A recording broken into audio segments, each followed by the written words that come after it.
Okay, let's unpack this. We're diving into something called shed hunting today. And it's a term that can cause some, well, pretty funny confusion for newcomers. Right. Our source material kicks off with a perfect example. The author gets invited, and the first picture in their head is literally hunting from a shed, like, a garden shed. Huh, like a little blind made of plywood. I can see that. Exactly. And that immediate, completely wrong idea is why this source is so great for us. Our mission here isn't just, defining shed hunting. Mhm. It's really about digging out the maybe sometimes uncomfortable but true wisdom of the outdoor community, seen through the eyes of a total beginner. We're looking for those aha moments. And what's really key here, I think, is that the author wasn't just like a little inexperienced. Their background with hunting was, well, the source says minimal, to be generous. Right, Basically nothing. right. No history there. Yeah, no built-in passion, no pre-existing knowledge base. So this makes them a perfect stand-in for you, the listener, maybe someone curious but new to it all. Because we get to skip the deer behavior 101 and go straight to what really matters. The stuff about community, about resilience, about connection. Things that go way beyond just hunting. It's like an immersion story. Got it. So first things first, let's clear up that garden shed image. What is shed hunting, actually? Well, simply put, it's looking for antlers. The ones that deer, elk, moose, they naturally drop them every single year. So you're finding what nature left behind from the last season. Exactly. But the source points out something deeper. It's not just collecting cool-looking antlers, though that's part of it. Okay. It's strategic. You're gathering clues, hints on what is to come next fall, as the source puts it. You find where they shed their antlers, you get a really good idea where those animals might be hanging out next hunting season. It's like biological recon, Ah, I see. Scouting, essentially. pretty much. Yeah. Okay. So that brings us to the big contrast for the author, the expectation versus the harsh reality. Their first time out wasn't exactly roughing it. The source says it was actually more luxurious than most first experiences. Right. They were staying at a nice lodge in Ohio. They had an outfitter, someone who knows the area inside out, and even a side-by-side UTV available. A buggy, basically, in case, someone needed a tap out early. It sounds pretty cushy, right? Planned, managed. Definitely. You've got comfort, you've got expert guidance, you've even got an easy way out if it gets too tough. The expectation is probably a nice walk, scenic views, maybe find an antler. Easy peasy. But that's where the story gets good.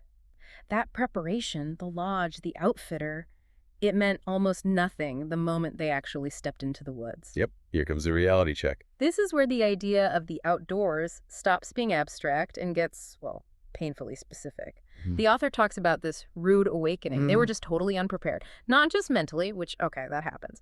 But their clothes were all wrong. They walked straight into a field of just thick briar. Oh yeah, briars. The great equalizer, right. Doesn't matter how fancy your lodge is or if you have a UTV waiting. Exactly. Suddenly finding antlers is the last thing on your mind. It becomes about survival. Or at least damage control. The author literally says their focus shifted entirely to pulling thorns out of my jeans. You can just picture it. Stopping every few steps, trying to untangle yourself. It's that perfect moment where physical reality just smacks down any kind of theoretical plan you had. Right. Money can't buy you out of getting stuck in thorns. That must have been such a dose of humility, right? Stopping, maybe bleeding a little, fixing your clothes. You instantly know, okay, I am way out of my depth here. Totally. And that feeling, that vulnerability, that's what leads to the deeper insights, I think. Yeah. The author said they were fast to realize I was far out of my element. Yeah. But here's the interesting twist. They actually found some comfort when they heard that everyone was struggling with the briars, even the experienced guys. Ah, so it wasn't just them being clueless. Right. That shared struggle, pulling thorns out next to some veteran hunter, it apparently created this unexpected connection. It kind of broke down that novice versus expert barrier immediately. That makes sense. Shared misery loves company kind of thing. Exactly. And it leads the author to boil down what hunting really requires based on this prickly experience. And they land on two things, right? Super simple, but fundamental. Yep. Patience and cardio. Patience and cardio. You got to be able to cover ground for hours maybe, and you need the mental game to handle finding, well, potentially nothing. It forces you to respect the effort involved, the scale of it all. Which brings us to that next key point in the source. Okay. They hunted for 4 solid hours. It's a decent chunk of time, real physical effort. Yeah. And they found 0 sheds. Nothing. Ouch. 4 hours of walking through thorns for nothing. On paper, yeah, it looks like a total bust. A failure. Yeah. But how do you make sense of that? The author concludes, I had learned more than I realized. Okay, but how? 4 hours of thorns and zero reward doesn't immediately sound like a learning experience. More like just frustration. Well, right. If you're just focused on the result, finding the antler, then yeah, it's wasted time. Mm-hmm. But the source says those 4 hours weren't really about finding sheds. They gave the author plenty of time to really talk about why we were out here with a number of the guys. Ah, okay. So the walking, the shared task, it created this space for conversation. Exactly. It's this kind of unique environment. You're focused on something together, maybe sharing a bit of that discomfort from the briars, no other distractions. And that apparently leads to real talk, especially with people who, live and breathe hunting. So the process became the point, not the prize. That's it. The intrinsic stuff starts to outweigh the extrinsic goal. Finding a big matching set of antlers? Sure, that would have been awesome, the author says. But the new experiences, the time spent one-on-one with hunters, that ended up being way more valuable than any trophy. That really reframes the whole thing, doesn't it? The shed is like the excuse, maybe. Kind of. It's the stated goal, the reason you're out there, but the real value comes from the connection, the shared effort, being in nature. The activity itself is almost like a medium for meaningful connection. It's funny, the difficulty, the failure to find anything, was actually necessary for that realization. You don't get that same conversation sitting comfortably in the lodge. Probably not. No. It's being out there side by side, dealing with the thorns together, that opens things up. So this leads the author to understand the core values of this community better. It was never just about shed hunting. What else was going on underneath? Right.